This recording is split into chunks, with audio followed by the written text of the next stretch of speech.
Εάν πιστεύετε ότι το 2020 ήταν η χειρότερη χρονιά, έχω να σας πω μία ιστορία από το 2018.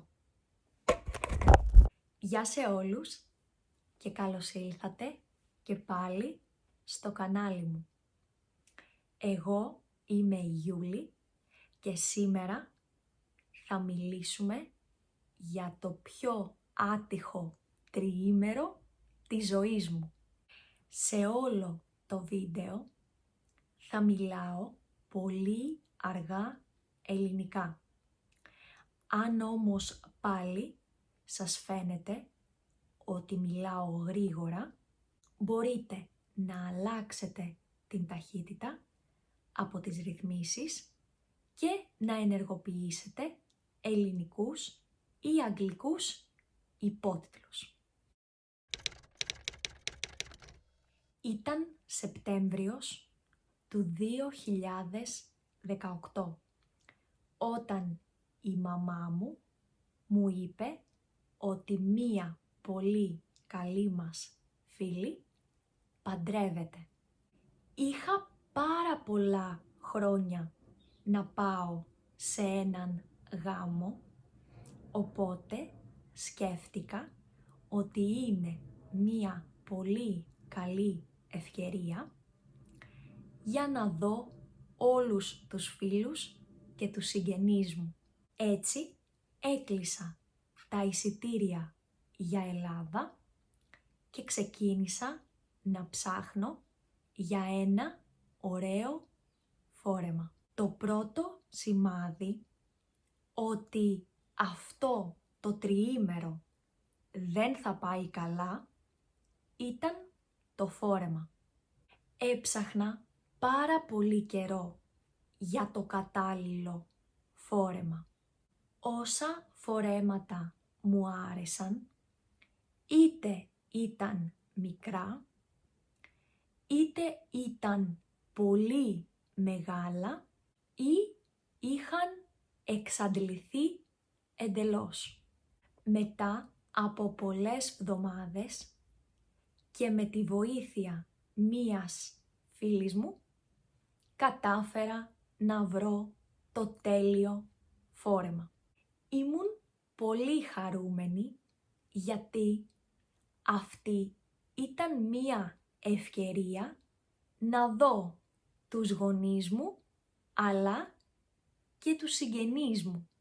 Έφτιαξα λοιπόν τις βαλίτσες μου και μετά από τη δουλειά νωρίς το πρωί πετούσα για Ελλάδα. Το ταξίδι ήταν ήρεμο μέχρι τη στιγμή που έφτασα στην Αθήνα. Όταν ήμουν ακόμη μέσα στο αεροδρόμιο, έλαβα ένα τηλεφώνημα από τον αδελφό μου, που μου είπε ότι ο κυκλώνας Ζορμπάς είχε ήδη ξεκινήσει.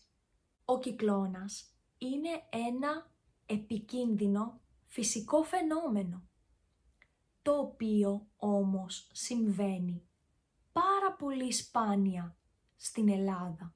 Βρέχει πάρα πολύ δυνατά και κάνει τρομερό αέρα. Εγώ έπρεπε να πάω από την Αθήνα στην Κόρινθο με το τρένο. Όμως, εξαιτίας της δυνατής βροχής, οι ράγες του τρένου είχαν πλημμυρίσει και δεν υπήρχαν πλέον δρομολόγια από Αθήνα για Κόρινθο. Έτσι έμεινα μία μέρα στην Αθήνα για να ηρεμήσει η βροχή. Έλα όμως που τα πράγματα έγιναν χειρότερα. Το βράδυ, όταν αποφάσισα να πάω μέχρι το σούπερ μάρκετ να αγοράσω κάποια πράγματα, όλος ο δρόμος είχε πλημμυρίσει και δεν μπορούσες να περάσεις από το νερό. Η επόμενη μέρα ήταν η μέρα του γάμου. Παρόλο που έβρεχε ακόμη, τα δρομολόγια του τρένου είχαν ξεκινήσει ξανά. Οπότε πήρα το τρένο από την Αθήνα και έφτασα στην Κόρινθο μερικές ώρες πριν από τον γάμο. Περάσαμε πολύ όμορφα στον γάμο, αν και ήμουν πάρα πολύ κουρασμένη από το ταξίδι. Είδα τους γονείς μου, τους συγγενείς μου, φάγαμε, χορέψαμε, αλλά έπρεπε να φύγω σχετικά νωρίς, γιατί την επόμενη μέρα πετούσα πίσω στην Αγγλία.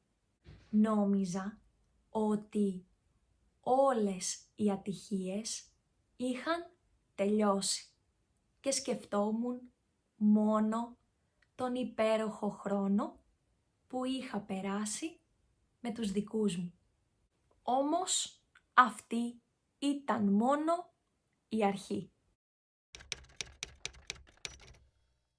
Περιμέναμε πάρα πολλές ώρες στην αίθουσα αναμονής. Το αεροπλάνο είχε μία μεγάλη καθυστέρηση, πάνω από 5 ώρες.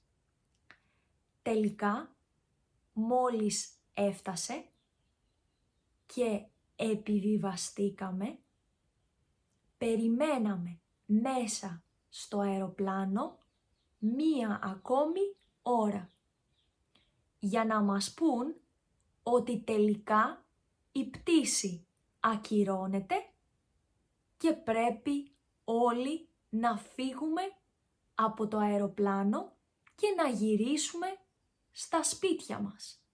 Όλοι οι επιβάτες ήταν πολύ ταραγμένοι και εγώ ακόμη περισσότερο, γιατί την επόμενη μέρα έπρεπε να πάω στη δουλειά μου.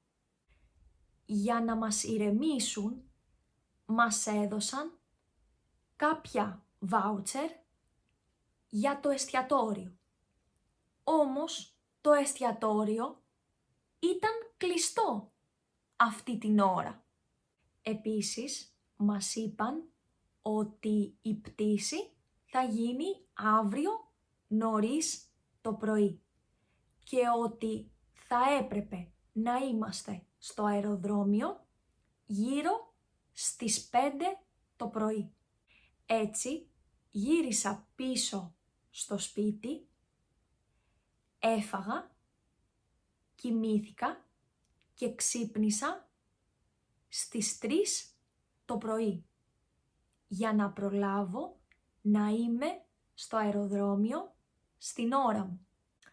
Πέρασα ξανά όλους τους ελέγχους και μόλις έφτασα στην αίθουσα αναμονής, μας ανακοίνωσαν ότι η πτήση δεν θα γίνει το πρωί, αλλά αργά το μεσημέρι. Δεν μπορούσα να το πιστέψω, πραγματικά. Η πτήση από Αθήνα προς Λονδίνο διαρκεί κανονικά 3 ώρες. Όμως εγώ είχα περάσει πάνω από 24 ώρες να πηγαίνω έρχομαι από το σπίτι μου στο αεροδρόμιο και πάλι πίσω στο σπίτι μου. Ήμουν πάρα πολύ κουρασμένη, εξαντλημένη, δεν μπόρεσα τελικά να πάω στη δουλειά μου την επόμενη μέρα και γενικά αυτό το τριήμερο δεν πρόκειται να το ξεχάσω ποτέ. Ήταν το χειρότερο τριήμερο της ζωής μου. Αυτή λοιπόν ήταν η πιο άτυχη εμπειρία της ζωής μου. Σας ευχαριστώ πάρα πολύ που παρακολουθήσατε αυτό το βίντεο και αν σας έχει συμβεί κάτι παρόμοιο, μπορείτε να το γράψετε στα σχόλια. Εμείς θα τα πούμε στο επόμενο μάθημα. Φιλάκια πολλά!